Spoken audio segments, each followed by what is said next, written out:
Morning, Lockbox Lunatics. Today is the first week of December, December 5th. I'm Chad Kamp, coming to you from the Western Caribbean Ocean right now. Hopefully, we can keep the seasickness at bay with my trusty cohort from Washington, Mr. Steve Lambert. How you How you doing? doing? I'm Good. good, man. I'm good. I'm jealous, dude.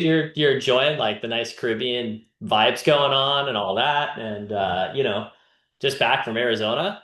It was beautiful. And I'm back in the cold, a little bit of cold gray right now. Some sun here and there, but it is winter is upon us. Winter's upon you. Do you realize we've had the wettest fall in 100 years in Arizona this year? Yeah. Yeah. It's been I believe phenomenal. it. I mean, there's been some rain down there. I know that. Yeah, yeah. It's been I know you it's been know good that. and experienced some. So yeah, but that's all right. It's a good thing though down there because so many people, real estate related little factoid here, are moving to southwestern states, right? The southern states are growing like crazy. People they're saying, forget this winter stuff, forget the snow. I'm done shoveling snow. I would rather shovel some dirt or some sand or something and be warm or whatever, right? Right. And they're getting out of the snow every time they can. I don't blame them. I get it. So water is a pressing need. So it's good that you guys are getting some water. Yeah, no, we definitely are getting our fill. Speaking of people making moves and things, we were talking a little bit earlier about agents. Right now is the time for agents, making moves between brokerage. It is.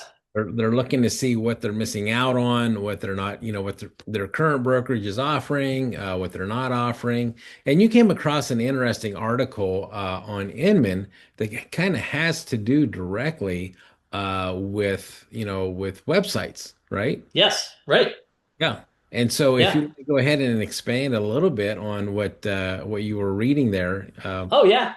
Well, it's interesting, Chad, because when we talk to agents and they're looking to switch, they're always curious about what's your tech stack, what's your tools, what do you have to help me grow my business? And you and I both know we've been in this for a long time, as well as agents that have been doing this for a long time, both know that tech only goes so far, right? It's not the end all be all to everything that's going to solve your problems. It's not a magic, lead generator. There's not this, there's not that. It takes a combination of your hard work, consistency, prospecting and going out and talking to people, as well as your tech stack, right? And we, in my biased, I'm sure your biased opinion, we have an incredible tech stack here at Exit that I don't think a lot of people are really aware of, and we're hoping to through this our podcast when we have a chance to at least do a little exit cheerleading because we have a really good system. But websites, big deal. People think, well, man, if I get a website, I'm all over the net. People can Google me. And I fell into this when I first started. I have a website now. It's just a matter of time before the phone starts ringing off the hook, right? right. And so Inman had an article that I thought was fascinating to me about the IDX lie agents still believe 5 common misconceptions about real estate websites. And so Inman's got some great stuff on there, by the way. If you're a newer agent or even a seasoned agent and you kind of want to keep an eye on what's going on in the business, there's Riz Media and there's also Inman, and they're really great industry resources just to kind of keep an eye on what's going on in the business and have some ideas on what your fellow brokerages and people are doing. So but they have 5 common misconceptions about real estate. Real estate. I kind of want to go through them. We'll do it quickly. I promise 10 minutes or less. How's that? Oh yeah, yeah, no, perfect. I know the Maybe first, eight. yeah, the first one is websites, and I fell into this trap is just like you. If you build it, they will come. That's the very, Right? the first article is. Hmm. And honestly, you've got to look at your website is some agents only have that as a digital business card, right? Yes. Very static. It just sits still. They never go in and they never update it. They never add additional content. They don't stay on top of reoccurring or current data, right? And so a lot of times agents fall into that habit of just throwing a business website together and never going back in to look at it. And Yeah. that's not going all that's going to do is give legitimacy that yes, you're an agent and you have a presence on the web. Yeah. It's interesting too, because when people talk about visiting a website and how important it is, I think it was 2018 or 2020, somewhere in there, NAR put out a thing talking about where they looked at agents' websites and how many visits they got. And across the board, they averaged less than one visitor a year. You're That right. was the average, but less than one person went and looked at your website during the year. So Right. the whole article was about, are they even worth it, right? Is it even worth it to have? So it's a big deal. Like you said, just because, yeah, I love the last line here. If your marketing plan stops at go live, okay, I'm live. I'm on the net now. Here we go, right? Don't expect any leads, right? The second one is the IDX integration means my site is better than the Z word, than Zillow. Yeah, okay. So I mean that's a big deal. Having a website, I think it's a basic assumption and expectation that you have searchability on your website. Would you agree with that? Oh, yes. You definitely have to have searchability in a website, Right? especially if you're doing any type of marketing. When you're driving folks to your website, you want to keep them there, just like Zillow Yeah. does, right? Yeah, 100%. And so the best thing you can do with that is have your IDX integration, but then have a page on there with blogs or community reports or where you're out driving the neighborhood and uploading videos of just like maybe a specific neighborhood. Like today I'm in, Southwest Kennewick and I want to showcase this one property, or maybe I'm in, Gilbert or Chandler and I want to talk about like this cool new business and shopping center that's near this neighborhood and community. And you just talk a little bit about that. And that's one way that you can kind of help at least get some people coming to your site because as you post those and get them on YouTube and stuff, you link it to your site, gets a little more traffic, helps you kind of become that local expert. And we always talk about real estate being what? Hyper local, right? You are a community expert, you're a local expert, and that's where you get the business coming from. So I think that's a really important part. So yeah. Yeah, and the third misconception is there again, once you go live, your leads will be free, right? Any inquiries Yeah. that are coming in, are at no additional cost. Well, you're going to have some cost driving individuals to that website, right? So, Hmm. and unless if your SEO is just out of this world, folks aren't going to be going on online looking for Chad Camp just because I'm cool, right? Because they heard the story. Exactly. Exactly. Yeah, so you're still going to have to pay for leads to drive Hmm. traffic to your sites, as well as marketing, get your name out in front of individuals. Even if you continue to use snail mail, I know I just dropped off Yeah. 2,000. I dropped off 2,000 mailers yesterday to the post office. I still use snail mail, driving people to different sites. Got one site in particular that I just created probably 6 months ago. And I realized I just went in through the exit resource center, Steve, and I noticed I had 16,600 views on that site Dang. over the past six Wow. months. That's So incredible. that is incredible. And so I went and revamped the site because it wasn't as aesthetically pleasing as I would have liked, right? Okay. I updated some photos because it's about the community. So we changed the photos to keep it current. But unless if you're driving people there, the likelihood of you being a one-hit wonder, right? Hmm. And that's what I'm worried about is this website here is going to be a one-hit wonder, right? So I'm I'm telling always, you, man. I'm always trying to figure out different ways to drive traffic there, right? I'm impressed with your tech savvy. Yeah, I don't know if you guys know this, but Chad does all the editing for our podcast. He puts out TikToks. He does all kinds of stuff. And I always look at it and it's the stuff I think I should do. So he's pretty tricky on his tech stuff there. He won't Well, let on to it a lot of times, but he's pretty yeah, I'm tricky at not. it. No, no, no, no. I stumble by. There's a lot of folks out there that have a lot more knowledge. The problem with me is I'm too dumb not to know not to try, Well, right? that's the thing though. I love that though because the fact is that you're trying, right? And we talk about real estate, how many people just don't try things and so they never succeed at things because they don't even give it a try. So I love that you're trying. And secondly, I love about the leads being free because like you said and when you mentioned this third point here, IDX costs. IDX is a cost every month. Google Ads cost, right? So IDX on its own is not the magic elixir, right? And it's going to cost you. And so you got to plan on a marketing budget, right? And so that's kind of interesting. So the other thing that they were talking about was more features equals more leads, right? So they were talking about bells, whistles, chatbots, search filters, mortgage calculators. And all I think of is clutter, clutter, clutter, right? Right. To me, as a marketing major, the best ads I've ever seen and the ads that I felt had the biggest impact that I've ever created were always very simple and highly impactful. I would rather have one high impact image with a little as wording as possible that's going to make somebody go, I want to know more and click, right? I want to know more, open the book, whatever it is. And so I think when you try to say, I'm just going to vomit all over my page with information, people are just going, I don't even know where to start. So I'm not going to even start, Right. right? So keeping it clean and specific. Did you notice on this article that the points Yeah. go 1, 2, 3, 5, 5? Well, that was natural for me. I just presumed that that was a Chandler High graduate that did that. It's definitely a real estate agent. No, I'm just kidding. But it's true though. Simplicity, man. Simplicity is a big deal. What's the last one? What's the last one they have on here? It'll fix my lead gen problems overnight.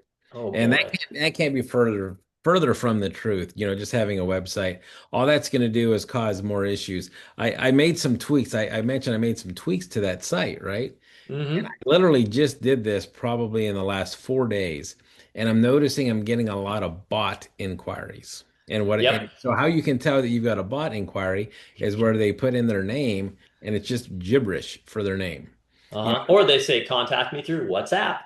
Yeah, or to contact me through WhatsApp, right? So they're given email addresses, but their name is LCXC4396593, right? Yeah. It's Right. like, come on, be creative. Come up with, see more butts or something like that, Yeah, right? exactly. Creative. Elon, give your bots a break. Don't make them sit here and spam chat all day. Goodness I know, gracious. right? Do something like productive. Exactly, exactly. You launch a rocket or something for crying out loud. Right. But it is interesting when you think about that because that's something we as agents have had to learn how to kind of filter through, right? We get spammed all the time. Think about it. We're putting our name and phone number all over the internet. Like, hey, beg me. I'm just begging you guys to call me, right? And so we get hit with a lot of stuff all day long. It's part of the territory, it's part of the deal, it's what happens. But being able to discern what's real and what's not real, right? And that's a big thing. But it doesn't fix your lead gen problem. And again, this is going to so tie back into what you and I are big proponents of. People know that I'm a Buffini fan. I'm not a fanatic, but I understand and I agree, and I'm a fan of the way he proposes doing business, which is meeting people face to face, creating that connection, working your sphere, and understanding that's truly where your business comes from, is those long-term relationships with people understanding you're an expert and getting to know you as a resource. I'm not a believer that massive lead gen is going to create a long and prosperous career in real estate because you're on the turn and burn cycle. You're just chewing through things as fast as you can. Get that lead done, get it closed, move on to the next deal. Get that lead done, get it closed, move on to the next deal. You don't have time to circle back and actually engage people in a meaningful way. And Right. I've seen that happen. There's an agent here in town that does a lot of advertising and lead gen and relocations and things like that.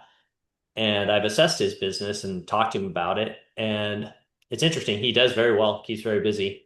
I can't tell you how many clients we have that come to our brokerage and I talk to them and I'm like, but why aren't you using your last agent? They're like, was the worst experience I ever had. I'd never do it again. I found this agent through a reload thing or through an ad or a lead gen. They contacted me and they're like, I'll never use them again. And it's interesting because they're a very busy agent here. People have a very high perception of them as being this great big agent and all this other stuff, but the client fallout is compared to the number of deals they close in a year, the number of clients that don't come back to him per year is an exceptionally high percentage.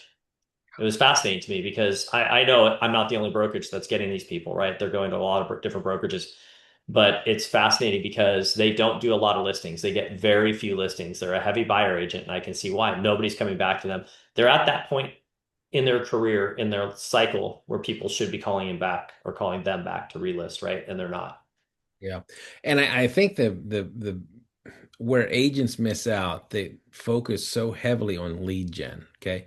So lead gen Hmm. has its time and place. Okay. It's a great way Yeah. to add your database. Now understand whenever you're creating lead gen, if you want to go from a relate or from a transactional perspective to relational perspective to where you're not having to go find different buyers every 7 years, right? Because that's typically Yeah. average. It's actually about up to 10 years now. Uh, every 10 Due years to someone interest rate moves. stuff. Yeah. Right. Yeah. And so, but realistically, from an agent perspective, we should be building relationships and be getting referrals because you want that word of mouth because you've got instant credibility. So if you do Yeah. lead gen, you need to make sure that you're starting to incorporate them into your normal follow-up practices to where you're building relationships, meaningful relationships. Buffini's a great way to go about building those relationships and maintaining that. I just did, a few weeks back for Thanksgiving. I have a client appreciation program, right? So I sent out via my CRM automated emails and texts saying, "Hey, look, you're invited. Please come pick up a pie from me to show my appreciation. Please RSVP." So I posted pictures of the event, and later that day, probably I would say my number one, my A plus plus, one of my A plus plus clients was like, "Hey, where's my invite?" And that was just so heart-wrenching to me because they take care of me. They've taken care of me for well Right? over a decade. And Yeah. so I was falling all over myself because I'm like, hey, look, I went back through my system. Like, look, I emailed you and texted you on the 6th. I emailed you and texted you on the 13th, right? Right? Yeah.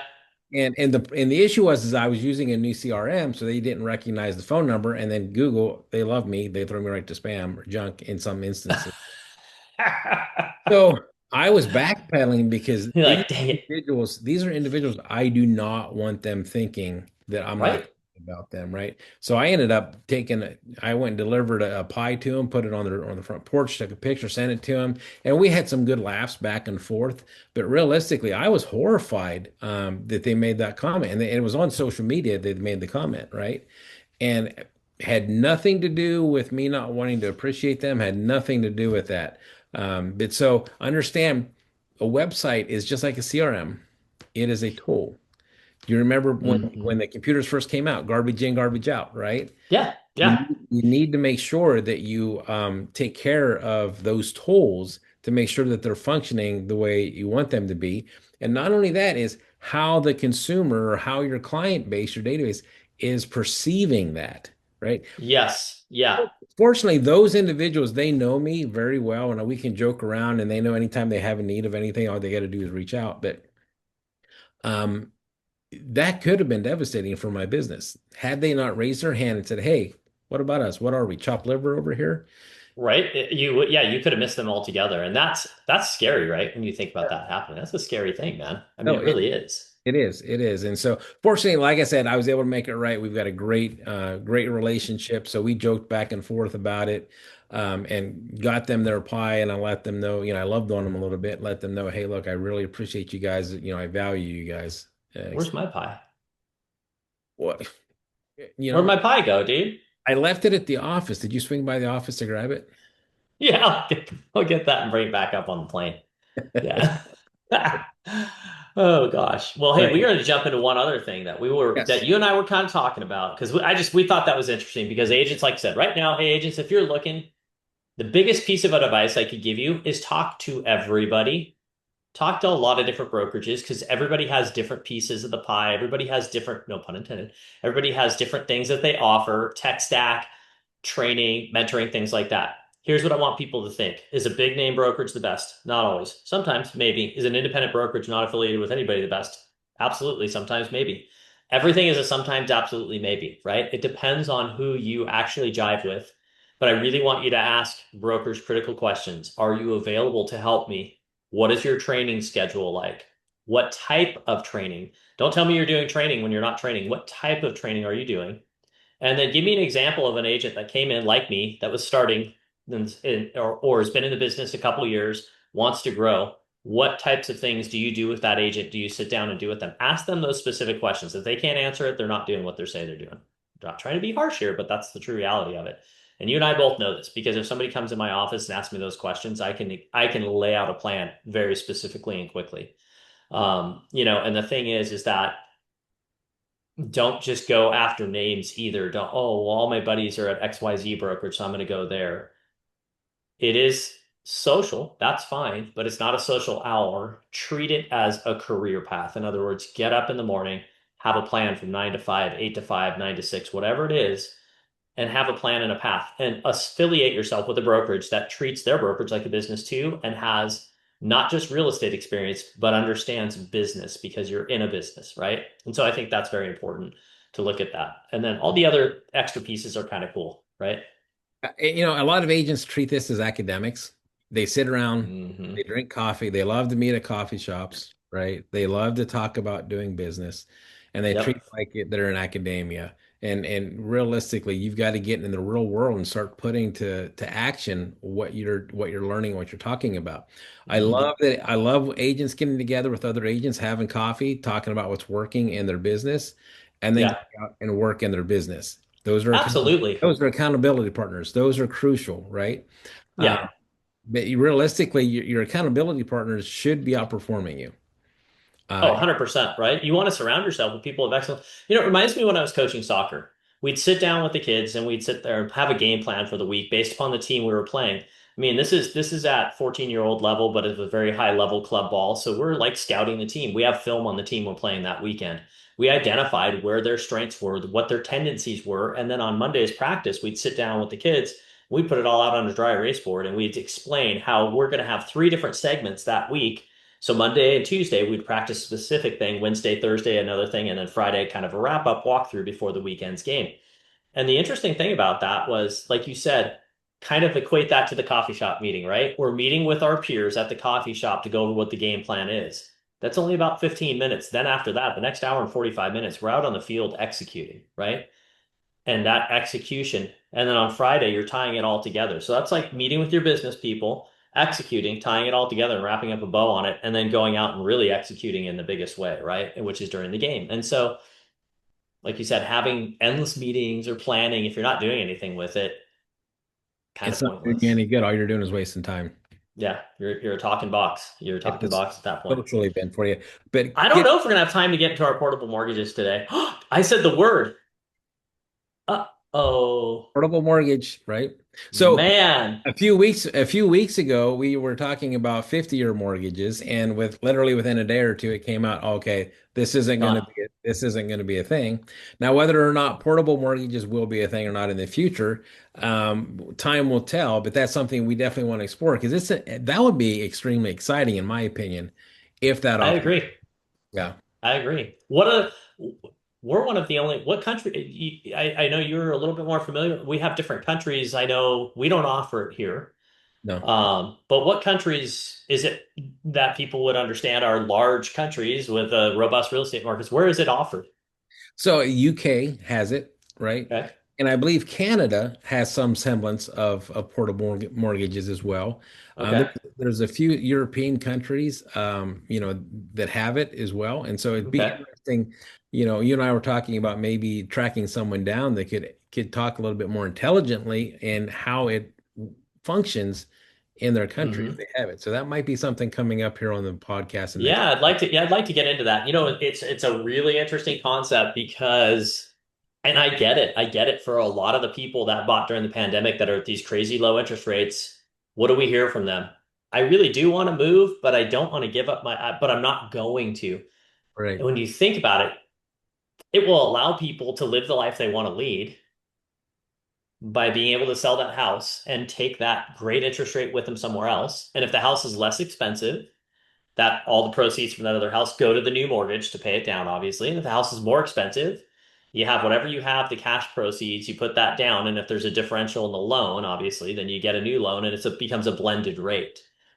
Right. Um, it makes it really attractive for people, right? And it would allow people to move. And I think it allows just one more level of flexibility in our real estate market, which we do need nationally here, I believe, to kind of shake some things up here and there a little bit. Some people say the drawback, right, is that these newer buyers are coming in, that they're going to get kind of hosed because they're going to get stuck with higher interest rates. Yes and no. If interest rates go down, they can refinance. If interest rates go up, then they're happy that they got in at the lower interest rate, right? I Right. mean, rates move, 20, 30 years ago, rates were what, 14, 16% for a home? They're at 6.5% now, 5.5%. So, I mean, they don't just always go up and never come back down. They've been down for quite some time. So, anyways, but we can get into that. That's a fun one. That'll be a fun one because that's an entire episode in and of itself. And I think yes, if we've got some folks listening that are up in Canada or the UK and you want to chime in and let us know if you have Australia, experience. Australia, New Zealand, Ireland, I think they all Yeah, have some sort of portable yeah, mortgage. there you go. So yeah, we kind of need to catch up with this because those are areas that have all experienced where they're landlocked a little bit, so limited amount of land to actually sell and transact. And the only way to make it affordable is to allow people to be portable mortgages. And so when you think of some of the larger metropolitan areas, people being able to have affordability, right, is to do something like this to allow them to take it along. But I'd love to hear about that. And Chad and I will make a promise to you all that we will dig up some people to talk to about this and maybe even see if we can get them on in time for the next one to talk about that. So I think that would be a really cool way, especially if our timing's right. It's before Christmas. maybe Santa delivers portable mortgages for 2026, Maybe you'll find I that don't in your know. stocking. Maybe you'll find that in your stocking, right? We'll find we'll find out. All right. Well, we want to thank everyone for their time today Yes, and for tuning in as we talked a little bit about websites. As always, please like, comment, and also share this with anyone that you might feel would benefit from this, or if even from an entertainment value. I know Steve and I are pretty entertaining in our own minds. we Uh, try to be. we try to be. So, but yeah, there again, again, if you have any ideas for future topics, put those down in the comment section, and we will catch up with everyone next week. Thank you, guys. Thank you.